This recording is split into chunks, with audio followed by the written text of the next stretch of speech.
Hey guys, Ghazzy TV here with another Path of Exile build guide video. In this one, we're going to go through something very special. I reached out to some people who told me that the bait or no bait team from CaptainLance has been consistently labeling my builds as bait. So I took it upon myself to find a build that he has made that is a minion build, to completely dissect it and find every single issue I could find and then call him out on it. So I took it to the latest video he posted with a mini build, which is a Herald of Purity Guardian. Now I was ready to dissect this and call him out on everything, but turns out the build's actually pretty damn good. We finalized it, we made some tweaks to it, and we have an amazing build to show you guys. Thanks again, CaptainLance, for the collaboration on this one. A link to his video, if you guys want to check the origins of this, is linked in the descriptions below. We have made a low budget, which I'll tackle low quick in this video, a medium budget version without any of the current league mechanics, which is the tattoos from Trial of the Ancestors, a medium budget with the tattoos, as well as a high budget and an extreme budget version. Now, most of you guys that have followed my guides in the past knows that all of the details you can find in the written guide, which will always be updated for every single league, so make sure you check that one, because the videos can sometimes become outdated. Needless to say, I've been very happy with the performance of this build, and the first initial step is actually the leveling part of it. So to go through these things, it's very important to understand what makes this build so good. I'm about to show you. This is the low budget PoB, and the very first thing you'll notice is that the path of building itself has pretty much everything you could ever need. Again, the details for in-depth descriptions and explanation of everything with the mechanics and gearing, everything you could possibly imagine will be in the written guide, so do check that out in case this has been updated, including the PoB. The path of building includes a series of leveling trees, starting out from 11 points, ranging all the way up through increment of steps, all the way to 109 points, which is level 86, to a finalized build at level 92. In here, you'll see on the left-hand side that you're also getting your first lab about level 32 at the earliest, and that is the Radiant Crusade Summon Sentinel of Radiant skill.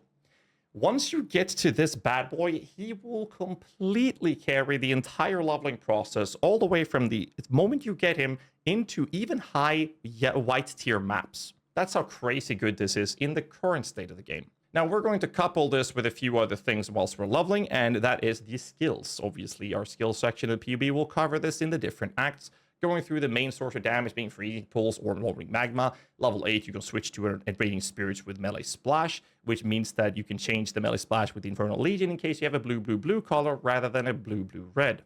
Obviously, it is preferable in this case, for those of you aware of how to level these type of builds, to have a blue-red item. So do keep your eyes out for those, because later on, we're going to go at level 12 to a Absolution approach.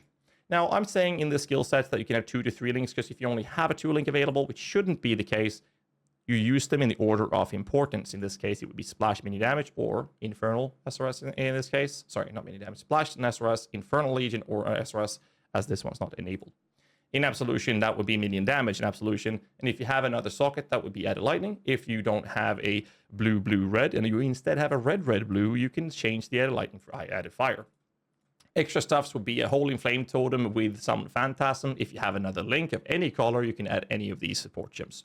Mobility-wise, you choose one. I prefer Frostblink for obvious reasons, as we're going to be using that in the endgame, but if you prefer Flame Dash, you can do so. I'm not going to go through this PoB too much in depth, but it's going to cover everything you need. I just wanted to have this stated with how this is painted up so you can understand it better. The leveling guides and everything in the written guide will go through these in detail as well. As you can see here, once we get to Act 2, it's going to be a couple of changes, because suddenly we are now using Absolution as a shock bot. And that means we're going to use Physical Lightning and Overcharge, which both are gems we get in Act 2. And instead, our main source of damage is the Herald of Purity, in which we're going to use Melee Splash and Minion Damage. We're going to use Clarity, which we can keep leveling, as well as you having a Race Zombie. If you have another socket for it that's linked, go for Minion Damage. And Act 3, this is where things really change. First off, we keep using our Absolution as a shock bot. This allows us to get really good shocks on enemies, which increases all of our damage output. And then we have our Herald of Purity with Melee Splash and Melee Fist. The reason the Melee Fist is here is in Act 3 is when you can get 4 links. Try to pick up Melee Physical. And later, we're going to change Melee Splash from Multi-Strike, because in Act 3, when you're done with this, you're going to get that lab that we mentioned, the Radiant Crusade. At this point, we're going to be changing things around. We keep using clarity. We're going to start using elemental weakness. I found myself very rarely using this outside of only boss fights. So it's not something you need to feel the need to use this consistently. Because once we go into Act 4, we are going to use the Sentinel Radiance and consistently with our mobility, try to get ourselves a shield, charge faster attacks. This requires a shield equipped and have Frostblink as well. And then utilize Convocation to move our Radiant Crusade minion. That's going to clear everything. This is why at level 38, we switch out the actual melee splash for multi-strike instead, or melee physical will be changed from multi-strike if you've already started using this. So that's the links you want to be using as you're leveling. And now our Absolution will be removed and instead replaced with Ball Lightning, Faster Casting, and Unleash, which you get to level 38, so 2 up to that point. After this, it's literally the entire approach is looking the same, except that you're going to be keeping an eye out for a secondary 4-link for your Arcanist brand, which could be a 3-link if you don't want to use the curse in here.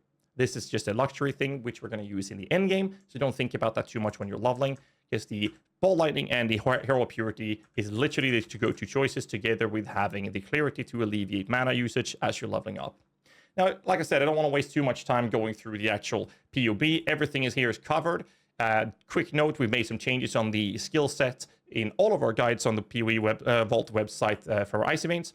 And instead, on the left-hand side and in here, you'll see that the links that needs to be in a very specific item slots will be tagged with that. And other links are now spread out in the point where if you have a one-socket convocation, it doesn't matter in which item slot you put this in. Therefore, it will not be placed in anywhere to avoid any sort of confusion. Same thing goes with the colors of items. So in the Utila, which is the endgame chest piece, it is colored blue, blue, and 4 red because this has to be in the body armor. And our gloves in this case is colored blue, green, green, red, and it's because these have to be in there. The remaining items, I have not changed the colors in whatsoever. So the helmet here is shown as 4 red. This is not accurate. Obviously, you'll have to see where these things will fit as you play. Skill-wise, it's very simple. It's basically follow the PoB. They should be listed in order of importance. In here, you have 2 of them being unchecked. Some people have been asking me why there's so many skills, and that's because these are not enabled. Melee Splash and Minion Speed would replace Multi-Strike and Predator when you're clearing. And then for the Ball Lightning, it's the same that we talked about. Feeding Frenzy Golem, Race Spectre, Animate Guardian. The written guide will have an in-depth guide of what the Animate Guardian is supposed to be like. The Arcanist brand setup we talked about, Convocation, Frostblink. And then we have our Mobility and a Tempest Shield in our Triad Grip.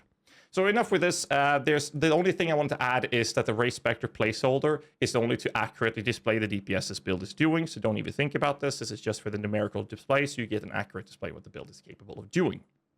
Low budget, 3.6 million DPS. I have a contract that forces me to not be able to showcase build guides on the website, the written guides that goes above 5 budget, and this build should not be able to come close to 5 budget in the current state of the current time of recording this video. So this should be below 5 divines, way below. The chess piece we're using is Utila. You'll obviously start with something like a 5-link if you can get that, and then move on to 6-link. The gear progression page in the written guide will cover how to go from the campaign into low budget, because the Utila will require you to have 0 life modifiers on the rest of your equipped items. This does not include ghastly eye jewels. They have to have life for this build. And the rest of the gear, such as shield, helmet, gloves, boots, amulet, and rings cannot have a life modifier. This includes the modifier that gives you life regen. So make sure you keep that in mind. Before you get this, you're gonna want to have life on every piece you can. Mata's teaching, when you're able to get one, you should get one with a +2 preferably. If it's a big difference between a +2 level of minion skills versus a +1, grab a +1 of course, and press that later. The shield is supposed to have some extra resistances, but mostly we're looking for minion damage and most importantly, the minion crit. The helmet, the low budget will only have a +1 to level of minion skills. We're going to use a Triad Grip to convert all of the minions' physical damage to elemental, so you can run physical reflect maps. Boots, again, no life, only resistances and movement speed. Replica Dragon Fang can be replaced with a rare Jade amulet, for example, to help out with that dexterity requirement, because that is something you have to keep track of. So make sure you always cap your elemental resistances and get that dexterity, strength, and intelligence that you need to equip your gems and your gear. If you can get a Replica Dragon's Fang, it's phenomenal with a +3 level of Herald of Purity, and they're very cheap right now. Bone Rings, you're aiming for minion resistances. And minion damage and minion attack speed is great, but you have to make sure that you have minion rest. And the reason for this is if you go to the calculation tab, go to your Herald of Purity and check minion stats, or actually better yet, go to your Golem or your Spectres. These minions are the ones that is mostly important to keep track of this, because the Herald of Purity will get so many levels either way. On the right-hand side, you'll see the resistances. They're capped at 75. Hovering over them, you'll see where they get res. In my case, they have 40% base. That means you need to get 35% for them to be capped, and this is their chaos res. So since they need 35 res, and a bone ring's implicit only gives 15, 2 of those would only give you 30, so one of your ring needs to have some sort of elemental rest for your minions, or your shield. Outside of that, we're going to be going for the Ghazzy Darkness and Throne. Obviously, the better the roll, the better the belt. And in here, we're going to add simple life jewel with any sort of either added physical damage, lightning, cold, or fire damage to your minions, or the modifier that gives you increased minion damage when you've used the minion skill recently, which looks like this. The modifier here in the middle. It tends to be a bit costly, and the physical mod can sometimes be expensive. This league it's not, and you can change this for something like added fire for minions, like I mentioned, or lightning damage, or even cold. They will all work fine for this build. Flask-wise, we're using a Rumi's Concoction to cap our blocks. We have sealing, instant life flask removing bleed sources for us. We are going to use a prefix modifier, preferably that gives us charges when we're hit by enemies. The higher the tier, the better, of course. And the suffix is going to be 1 providing us with armor, and we have 1 that reduces the effect of curses on us, and we have a secondary life flask in the low budget to again remove bleeds so you don't ever run out of flasks that will dispel the bleeds from you. And that's literally the approach of this. When it comes to freeze immunity, we're going to be using an upgraded Brine King Pantheon, the large Brine King Pantheon, and we're also going to be using the small Pantheon being the Aberrath to reduce ignite duration. That's how we deal with those things. 2 more things real quick about this PoB is obviously the progression of your Ascendancy nodes. The skill tree of the leveling will cover this in detail as well as the written guide. You're going to start with Radiant Crusade, as this will speed up your leveling and make the campaign feel like it's completely trivialized. Next up, we'll go for the Unwavering Crusade, which is giving us, when we hit or our minions hits enemies, a chance to spawn elemental relics. That will be a fire, cold, and lightning version, which will give us the equivalent aura for these, which will increase our elemental damage output significantly. In the Merciless Lab, we're going to pick up the Bastion of Hope, since we're going to be shield charging, and we're going to be casting our Ball Lightning or Convocation. We're going to get those extra block chance together with the Roomies to block cap ourselves on all sources. The last Ascendancy node, we can either go for Time of Need, which is preferable in some cases, especially when you're doing lab, but since this is the last one, it's not going to be beneficial for lab. I prefer to run Radiant Faith because of the extra armor it provides, and I much rather prefer to run that for generic damage mitigation rather than Time of Need. It's a matter of personal preference. This also gives us a little bit of physical damage mitigation across the board, which is why I like to run it. And most importantly, it gives the maximum energy shield equal to 10% of your reserve mana to you and your nearby allies, which gives them extra defense as well. Besides this, it's important to point out that minion builds is a little bit more tricky, and that's why we've been making some tweaks to the CaptainLance original version, and the configuration page is the most important part to go through. I don't want to go through this in too much detail to confuse people, but I do want to point out that in here you'll find information that is scaling things that you can't get in PoB elsewhere. That would be the increased damage the Animate Guardian provides, which is again covered in detail in the written guide. And there's an elemental relics are not accurately sorted in PoB, so you have to add this modifier, which is what the elemental relic modifiers are providing to you and your army, which is provided through this Ascendancy node. As you might have seen in the gameplay footage, the build is very smooth to play. It's pretty fast with the shield charge approach, and you're using your dash in the higher budget, Frostblink in low. And the reason we're using dash in the higher budget version is because we're actually going for 4 green sockets. So this is a higher budget version that I'm playing right now. And I just want to talk about the mechanics of how this build actually functions, as well as mention the Animate Guardian. Now, in the actual playstyle, what we're going to be doing is using our triggering Ball Lightning with Unleash as well as faster casting.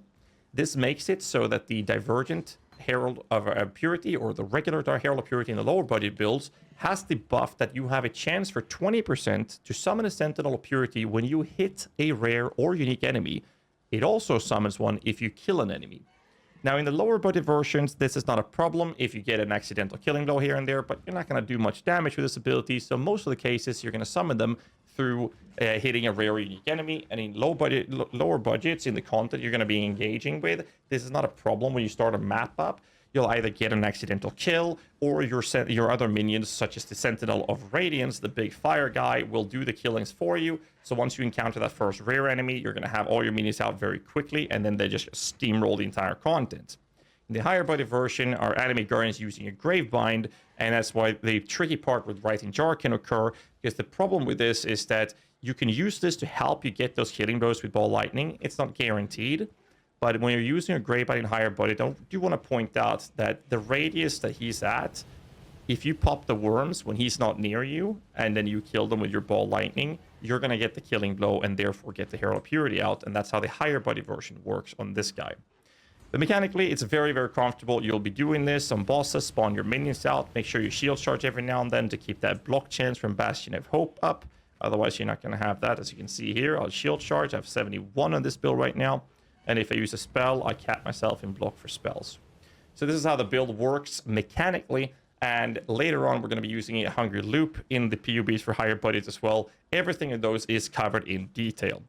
Speaking of the enemy guardian, something that I really want to point out in detail before finalizing this video is that in the item sections in all of these PoBs, you'll find the enemy guardian. If you go on the left-hand side and go to where the enemy guardian is located, then choose the enemy guardian. He must be made sure that he's wearing the correct gear set. In this case, I'm tagged it with Enemy Guardian. And if you want to look at what stats he has in terms of his survivability, you'll go to the Calculation tab, go to the utility menus that I have here, and choose Enemy Guardian. Make sure Show Minion Stats is covered and that he's wearing the correct gear. And you'll see that this PoB, he's sitting on 43,500 HP, cap resistances. I have given him some Chaos Rest, as you can see here, on the boots he's wearing, which you can verify by going to the item section, into the AG, seeing that he's wearing Dying Breath. He has a Leercast helmet, Gruthkul for the HP regen. Southbound gloves is kind of whatever. You can use a rare pair to help with rest if you so choose. And he has a fugitive boots with life and chaos rest. So this is how the enemy guardian works. Again, the written guide covers everything in detail, including enemy guardian, specters, and everything you could ever need. Big shout out again to CaptainLance for the original idea of this build, and the version he was playing was what I would refer to as a medium budget, which I'm going to show you real quick here. We have made some significant changes, including specter choices. I made the change from Time and Need into Radiant Faith. Some of the gem changes. We also moved the tri-grip into a 4 green for better scaling of damage output, and a couple of other minor tweaks to the build besides the ones I mentioned. Everything is covered in the PoB as per always. And in this build, we're seeing a juicy amount of damage, about 26.5 million, 26.4. I think I estimated this build last I checked it to be in the ballpark of 30 divines, which I think is rather fitting for a medium budget approach at level 95. Same thing here, AG covered, you have your skill sets covered, you have your tree covered. There's no leveling tree for this budget. That's in the low one. In the high budget version, however, it's a little bit crazier. I think I am currently wearing gear for about 200 divines, but that is also going with the extreme budget. I don't know how you can spend more to make this better, to stay within a high budget range, because it really feels like it's the same kind of gear that you're wearing in the medium budget, except that now you're looking at corruptions. For example, Utilize Hunger should have corrupted plus level of gems and stuff like that. And Dragon Fangs here, we have some catalysts applied to our rings and stuff like that. Our AG is the biggest change when it comes to going from medium to high budget, because now we're going to want to run an approach with a helmet, preferably with both, but one of the cold resistance reducing or the elemental damage taken by enemies. The chest piece should be an additional curse, as well as in the explosions, which the Gravebind is going to make happen, together with the curse of elemental weakness and Legacy of Fury. All of this will skyrocket the damage output. High budget doing about 59 million. And if you want to really push this build, you should be able to reach over 100 million, 110 million Shaper DPS. It's not a super tanky build, but it will do the content that you so choose to run. Again, all the details in the descriptions, link in the description to the written build guide. And a big shout out to CaptainLance for the collaboration of this build. I've had a lot of fun digging through this and fine-tuning it and tweaking it to the state that it's in. If you like this type of build, let me know in the comments below. Hit the like button, subscribe for more content. If you have any questions, swing by the stream or talk to CaptainLance. We've had a lot of fun, both of us, with this build. And again, check out his content, subscribe to his channel as well. We'll catch you in the next one. Till then, stay safe and keep rocking.